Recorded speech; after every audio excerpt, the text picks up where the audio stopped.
881 ದಿನ ಆದ್ಮೇಲೆ ವಿಕ್ರಾಂತ್ ರೋಣ ರಿಲೀಸ್ ಆಗಿ ಇವತ್ತಿಗೆ 881 ದಿನ ಆಗಿದೆ.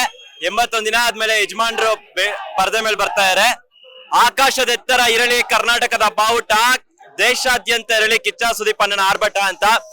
ಯಜಮಾನ್ರು ಆಕ್ಚುಲಿ ಅವರು ಬಿಗ್ ಬಾಸ್ ಇಂದ ಬ್ರೇಕ್ ತಗೊಂಡಿದ್ದಾರೆ. ಇನ್ನೊಂದು ಮತ್ತೊಂದು ಎಲ್ಲಾನು ಫ್ಯಾನ್ಸ್ ಗೋಸ್ಕರ ಮಾಡ್ತಾರೆ. ಇಡೀ ಫ್ಯಾನ್ಸ್ ಒಗ್ಗಟ್ಟಲ್ಲಿದ್ದಾರೆ. ಅವರು ಫಸ್ಟ್ ಟೈಮ್ ಅಭಿಮಾನಿಗಳನ್ನ ಕುಟುಂಬ ಅಂತ ಹೇಳಿದ್ದಾರೆ. ಇಡೀ ಕುಟುಂಬ ಇವತ್ತು ಸಾಗರದಂತೆ ಕಾಣಿಸ್ತಾರೆ ನನಗೆ. ಸುದೀಪ್ ಅಣ್ಣನ್ಗೆ ಒಳ್ಳೇದಾಗುತ್ತೆ, ಮ್ಯಾಕ್ಸ್ ಸಿನಿಮಾಗೆ ಒಳ್ಳೇದಾಗುತ್ತೆ. 881 ದಿನ ಆದ್ಮೇಲೆ ಬಂದಿದೆ. ಉತ್ತರ ಪರದೆ ಮೇಲೆ ಕೊಡ್ತಾರೆ. ಎಲ್ಲಾ ಫ್ಯಾನ್ಸ್ಗೆ, ಕಿಚ್ಚ ಸುದೀಪ್ ಅಣ್ಣಗೆ ಬಂಗಾರಪೇಟೆ ಕಡೆಯಿಂದ ಜೈ ಕಿಚ್ಚ ಬಾಸ್, ಜೈ ಮ್ಯಾಕ್ಸ್. 8.5 ವರ್ಷಕ್ಕೆ ಹೊರ್ತು ಬ್ರೋ. ಈ ತರ ಯಾಕಂದ್ರೆ ಇವತ್ತು ಬರ್ತಾ ಇರೋದೆಲ್ಲ ಆಕ್ಷನ್ ಬೇರೆ ತರ. ಈ ತರ ಒಂದಕ್ಕೋಸ್ಕರ ಕಾಯ್ತಾ ಇದ್ವಿ, ಅದು ಸಿಕ್ತು ಬ್ರೋ. ಏನ್ ಹೇಳ್ಬೇಕು ಅಂತ ಗೊತ್ತಾಗ್ತಿಲ್ಲ. ಮೂವಿ ಅಂತೂ ಸೂಪರ್.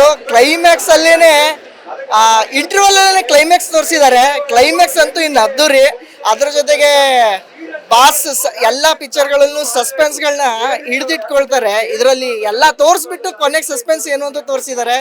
ಈ ತರದ ಹಬ್ಬನ ಕ್ರಿಸ್ಮಸ್ಗೆ ಕಿಚ್ಚ ಮ್ಯಾಕ್ಸ್ ಆಗ್ಬಿಟ್ಟಿದೆ. ಹಬ್ಬದ ಊಟ ಅಂತೂ ಗ್ಯಾರಂಟಿ ಅಭಿಮಾನಿಗಳಿಗೆ. ಒಳಗಡೆ ಸುದೀಪಣ್ಣ ಹೇಳೋದು ಆರಕ್ಷಕರು, ಬಟ್ ನಿಜವಾಗ್ಲೂ ನೋಡ್ಬೇಕಾಗಿರೋದು ಪ್ರೇಕ್ಷಕರು. ಮ್ಯಾಕ್ಸ್, ಸುದೀಪಣ್ಣ, ವಿ ಲವ್ ಯು.